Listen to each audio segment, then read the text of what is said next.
Hello and welcome to Tash Life 2. Today we are having a kitchen video and we are going to be making some bone broth. So I'll take you over and show you what's going on.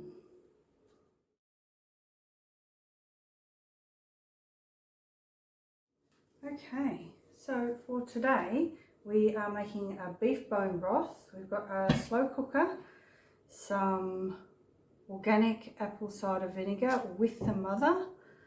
I've got just some scraps of onions and carrots that I've had frozen. We've got some beef bones. These are also frozen. I haven't even bothered to defrost them.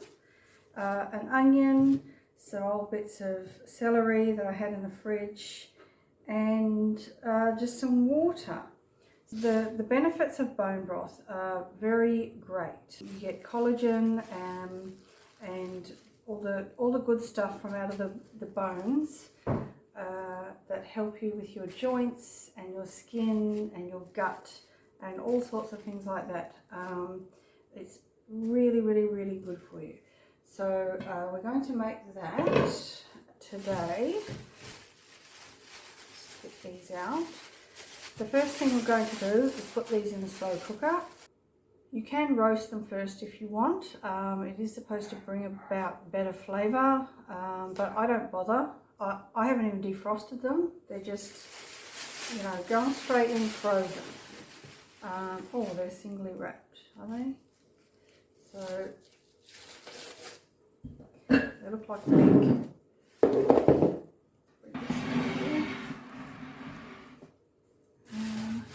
Big knuckles, see the big knuckle part?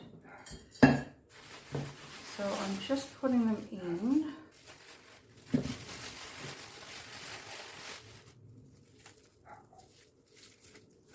We just pick these up from the local butcher. If you just ask them, they usually have bones that you can use for this or for your dog or whatever you want to do.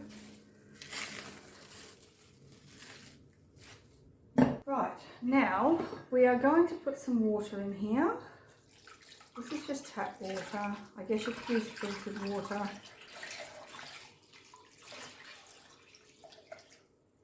I'll leave it at that for now.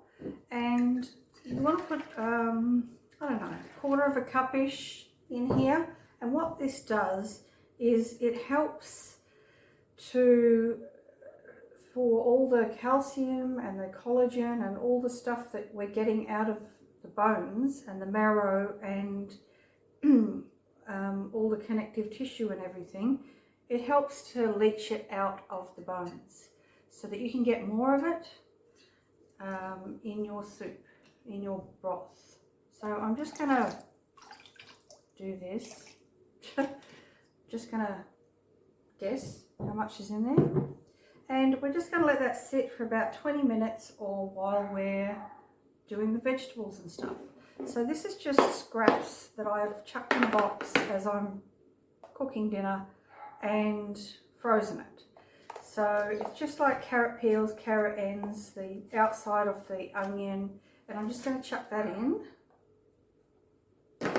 And then I've got these old bits of celery. And I'm just going to do that. Now, you can use anything you want, veggie scraps, anything, so long as it's not rotten or mouldy. You don't want rotten or mouldy. And I'm even going to put this skin in, the ends, everything. And it's just the nutrients that are going to go into the soup. We're going to discard whatever's left. Whatever happens to be left, we're just going to discard at the end of it. Okay. So, I mean, you can put anything you want in there. I'm just going to put some bay leaves in here. I like to reuse my jars, so that's why it looks like that. So I'm just going to put like, I don't know, that many in.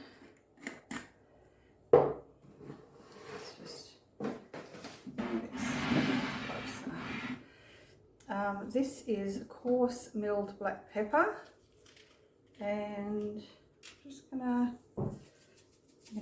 put some in. this is pink Himalayan salt.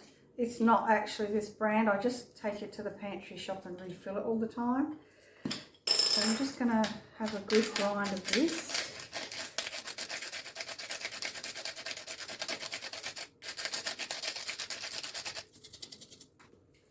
And I've got some Italian herb mix, just dried herbs.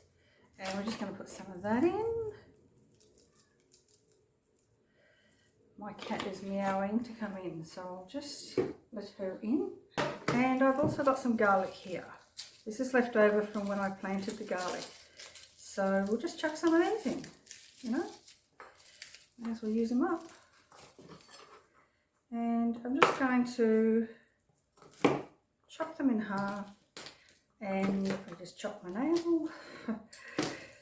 And just give them a squash like that, the side of the thing. And that can go in. I'm just going to put some more water in. Okay. So, just put that in. I don't think we even have to stir it because it will just do it itself.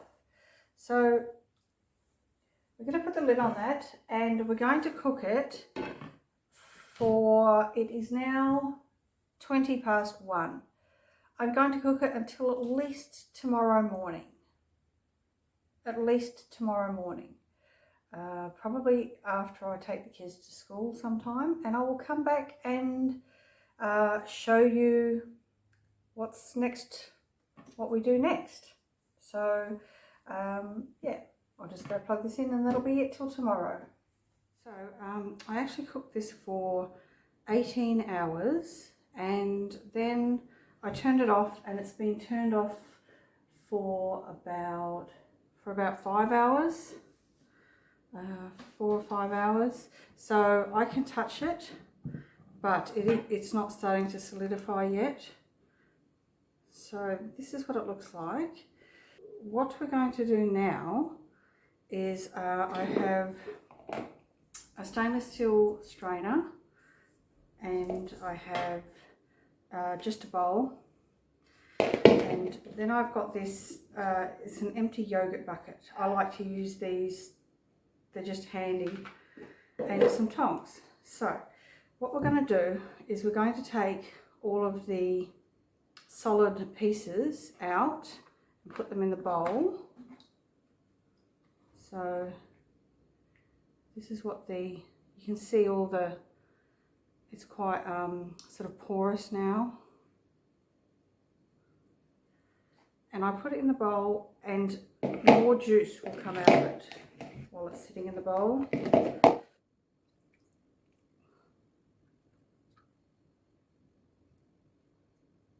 And there will possibly be, like if you put bones in here with meat on them, they will have cooked meat in here, but like this. But I would recommend just throwing it away, because I have tried giving it to a dog before and all the nutrients are cooked out of it. It's all in the broth, so they're not interested in eating it, and it doesn't taste like very nice meat either. It's just like well and truly overcooked.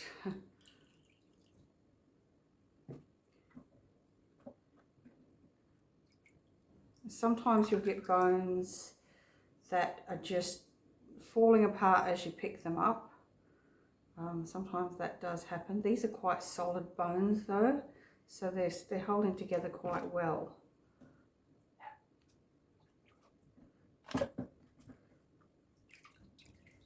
But you can see all the goodness has come out of the bone. It's all like pocked now, where all the goodness has gone into the bone broth. And you could use this as a stock to make other vegetables with. I'm not a big fan of the actual taste of the bone broth as its own soup. My partner likes it though, but I would definitely put it in other soups as the stock. So So we're just going to take as much out as we can. So you can see if I can pick it up. It's all just and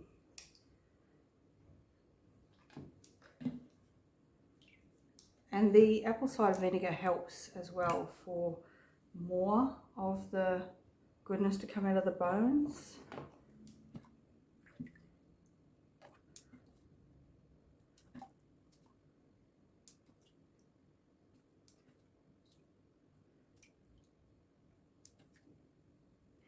And depending on what kind of bones you use, there are sometimes little gritty bits of bone in the bottom. And there's also all this other stuff in here, which I'd like to get out, just to make it a nice clear bone broth. So what we're going to do, I'm just going to put that in there. So what I like to do, it's going to work. I might get another bowl first. It has been quite a while since I've made this, I feel. So see if I can just pour it in. Oh yeah, because it's not hot anymore.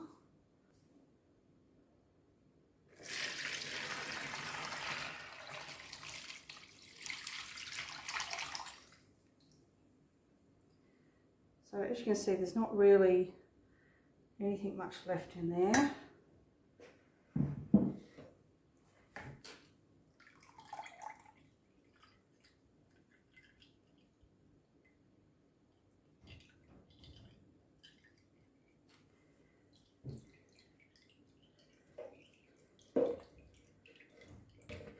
I'm just going to let that drain into there, sort of move this around a little bit.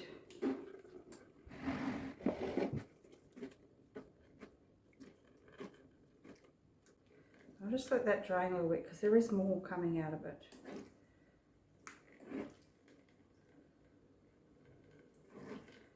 And we want it all.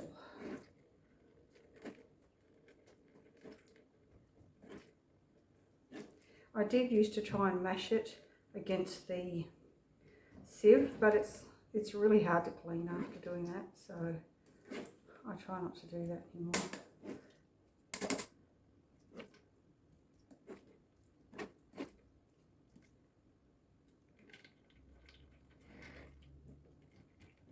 Here, so much more coming out still.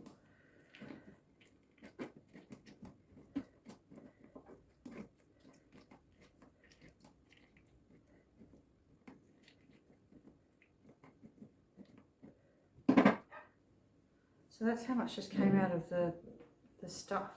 I'm just going to get rid of this.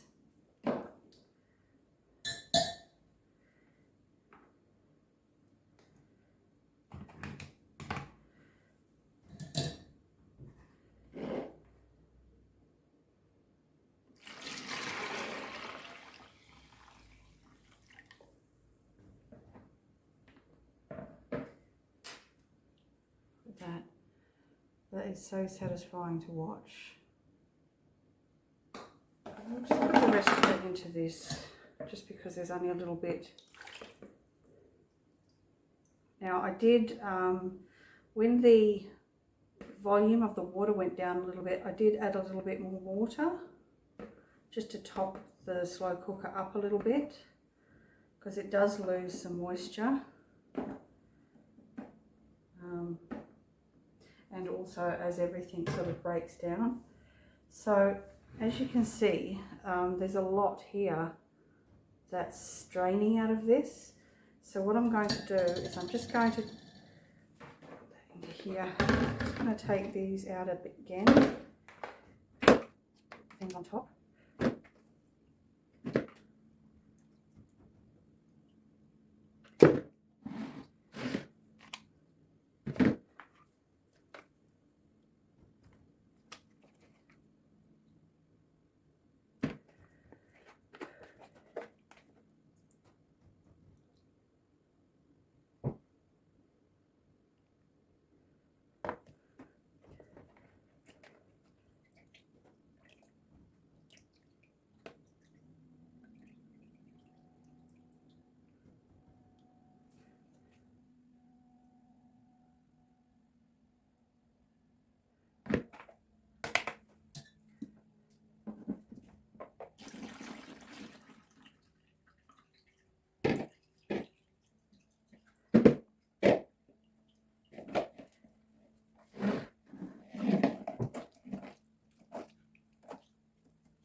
Okay, now you can see this one's already started to settle. So when we put it into the fridge, these will settle and the fat will harden, and that will help to seal the broth until you're ready to eat it. So it will help it to last longer, but also it just makes it a lot easier to scoop off, because you don't want that fat on top. You don't really want it. It's not the best fat for you, but it will help seal the broth so that it lasts longer. I think that's it. I hope you enjoyed this. Please like and subscribe if you did, and I'll see you in the next video. Bye.